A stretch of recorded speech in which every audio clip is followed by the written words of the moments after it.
छटपटाने लगा। गोपियां पूछ रही हैं, हे श्याम सुंदर अब ये बताइए कि इस स्थिति में वो पतिव्रता क्या करेगी, उसे क्या होना चाहिए। भगवान ने उत्तर दिया, नकली पति की सेवा तब तक जब तक असली नहीं आया था, और जब असली दरवाजे पर आ ही गया तो फिर नकली पति को त्यागे, असली पति की सेवा करे। उसे दौड़कर जाकर दरवाजा खोलना चाहिए। उसका दरवाजा, उसके पति जो दरवाजे पर खड़े हैं उनका स्वागत करना चाहिए। जो थाली नकली पति के सामने रखी है ना, असली पति को जाकर खिलाएगी तो उसका पेट भर जाएगा। पानी पिलाए उसे जाकर, काय को यहाँ फोटो के ऊपर लगी हवा करने। गोपियां मुस्कुराकर कहने लगी, तो महाराज हमने क्या किया है, हमने भी तो कुछ ऐसा ही किया है जो आप कह रहे हैं। ये संसार के जो पतियों की आप बात कर रहे हैं, ये तो तब तक थे जब तक आप नहीं मिले थे, क्योंकि आप हैं जगतपति। संसार जगतपति ही तो कहता है भगवान को। तुम हो एक अगोचर सबके प्राणपति, हम रोज गाते ना आरती में। हमारे क्या संसार में जो भी हैं आप सभी के पति हैं, और महाराज सच्चे पति तो आप ही हैं। हाँ, जब तक आप नहीं मिले थे तब तक फोटोओं की तरह जो हमें नकली पति मिल गए थे उनकी सेवा हम कर रही थी। और महाराज जब बंसी बजाकर असली पति ने बुला लिया तो नकली पति की सेवा छोड़कर असली पति की सेवा में दौड़ी चली आई। बताओ हमने क्या बुरा किया। सच्चा पति तो कृष्ण ही है, और ये भाव मीराबाई भी कहती है, मेरो तो गिरधर गोपाल दूसरो ना कोई, और जाके सिर मोर मुकुट मेरो पति सोई।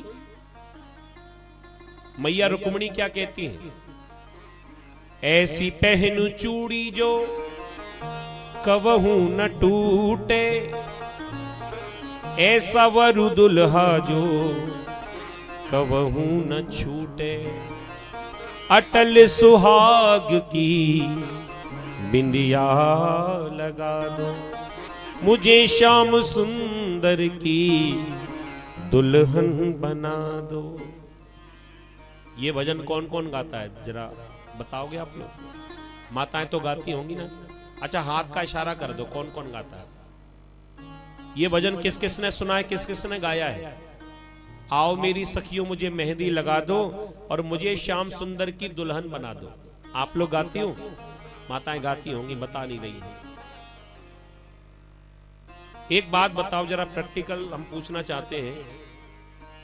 इस भजन को कोई भी मैया, हमारी कोई भी बहन सबके सामने हजारों की पब्लिक में माइक के ऊपर गाए चिल्ला चिल्ला कर कि आओ मेरी सखियों मुझे मेहंदी लगा दो और मुझे श्याम सुंदर की दुल्हन बना दो। आप जरा सोचकर बताओ, तुम्हारा पति बगल में बैठा हो, नाराज होगा क्या? बताइए, होगा क्या? नहीं हो सकता, क्योंकि कहीं ना कहीं तुम्हारे पति को भी पता है कि भैया परमानेंट तो वही है। हमारा तो संग भगवान ने पता नहीं कब तक जोड़ा है, थोड़े दिनों का, जितने भी दिनों का, लेकिन ये संग जो दिया है भगवान ने ही तो दिया है। और स्त्रियों की बात नहीं है, पुरुषों की भी बात की जाए तो उनके भी पति तो भगवान ही हैं। ईमानदारी से बताओ, भगवान का नाम अगर कोई भी ले, मुझे श्याम सुंदर की दुल्हन बना दो, मुझे कृष्ण की दुल्हन बना दो, किसी का पति नाराज होगा क्या? बताओ जरा, नहीं होगा ना। और तुम भगवान के अलावा किसी और का नाम लेकर देखना, मुझे महेश की दुल्हन बना दो, और जो पति ने सुन लिया तो लाठी उठाकर ऐसी दुल्हन बनाएगा। तुमने देखा है हनुमान जी पे तुरंत में ही चूल्हा चढ़ा हो, नया नया मार मार कर हनुमान जी बना देगा। तो ये सच्ची बात है ना, भगवान का नाम लो तो पति नाराज ना हो, और भगवान के अलावा किसी और का नाम गलती से भी सुन लिया तो गड़बड़ हो जाएगी। तो सीधी सी बात यही है, सच्चे पति तो भगवान ही हैं। गोपियों का जब ऐसा भाव सुना, बड़े प्रसन्न हो गए प्रभु, और भगवान ने कहा कि देखो, मैं तो तुम्हारी परीक्षा कर रहा था, तुम प्रेम की परीक्षा में उत्तीर्ण हो गई, अब आओ मैं तुम्हें अपने साथ में दिव्य महाराज का दर्शन कराता हूं। 4 मंडल बनाए, एक मंडल में 4 गोपी के बीच में एक कृष्ण, एक मंडल में 3 गोपी के बीच में अकेले कृष्ण, एक मंडल में 2 गोपी के बीच में एक कृष्ण, और एक तो ऐसा स्पेशल मंडल था जिसमें एक ही गोपी और एक ही कृष्ण। अंगना मंगना मंतरे माधवा, ऐसे गोल गोल घूम घूम कर ठुमक ठुमक कर भगवान गोपियों के साथ में नृत्य करने लगे। बोले रास विहारी भगवान की।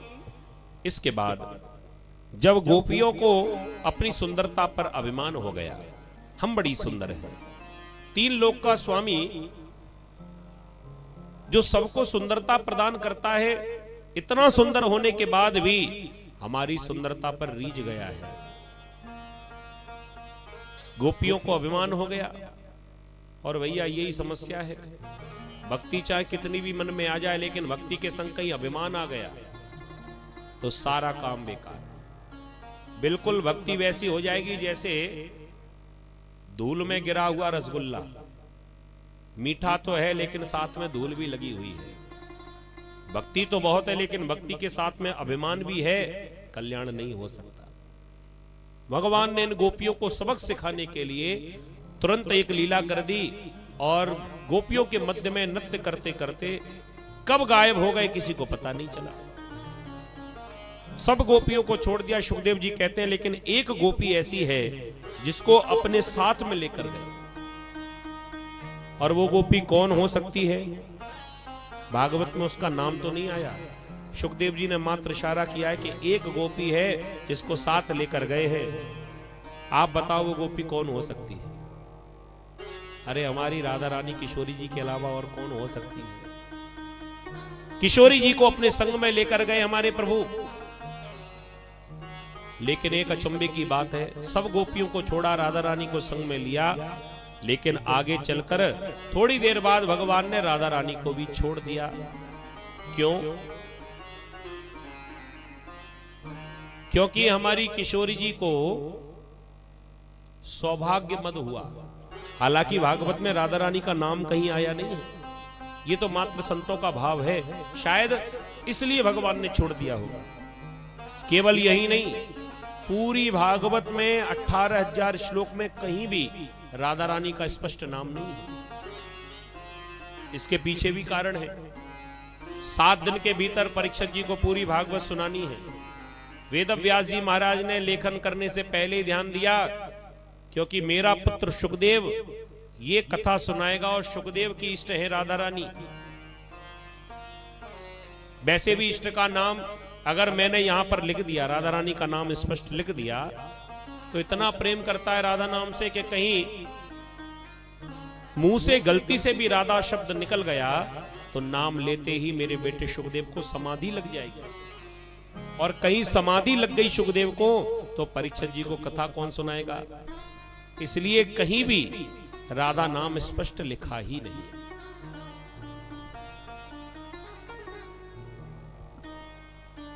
आज आगे चलकर राधा रानी को भी जब छोड़ दिया, गोपियों को हुआ सौंदर्य मद और हमारी किशोरी जी को हुआ सौभाग्य मद। अभिमान तो अभिमान है जी, चाहे किसी का भी हो।